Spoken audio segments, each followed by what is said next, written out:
Marianne et le chevalier. Vous voyez cette jeune fille ici, pas vrai? Eh bien, son histoire paraît plus bric-et-brac que jamais. Elle vivait avec ses parents dans un château. Et ils avaient comme employée une sorcière très belle qui aidait les enfants tous les jours dans le château. Bref, une vie de rêve. Un jour, Marianne, la jeune fille de cette famille royale, frappa sans faire exprès la sorcière avec un bout de métal. La sorcière fut prisonnière de ses pouvoirs, la transformant en une sorcière horriblement laide. Les parents l'expulsent du château. La sorcière s'était dit une chose sûre et claire. Un jour viendra, je me vengerai, c'est certain.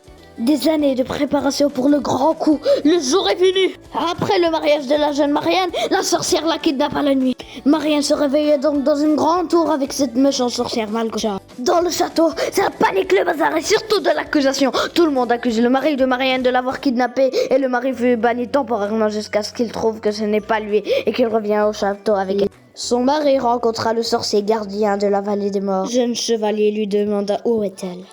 Le sorcier lui dit « De l'argent !» Le chevalier n'a rien, il est là le moindre défaut. Mais par contre, le chevalier le menaça de mort et lui dit qu'il sera exécuté par la famille royale si il ne suit pas l'ordre à la lettre. Donc le sorcier lui dit « Bon, d'accord, elle est avec la méchante sorcière Malgocha. J'ai été son compagnon depuis longtemps. » Le chevalier l'épargna et rechercha cette tour sans relâche. Un jour, quand Marianne jouait avec sa corde à sauter, elle entendit un petit « Psst, Marianne !» Elle regarda dans la fenêtre.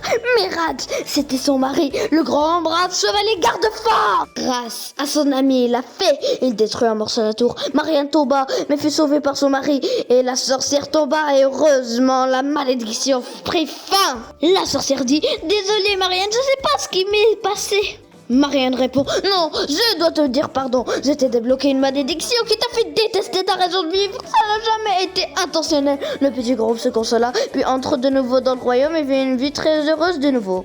La morale de l'histoire est que le mal perd toujours le bien et que tant qu'on est toujours vivant, on a toujours une chance de devenir gentil.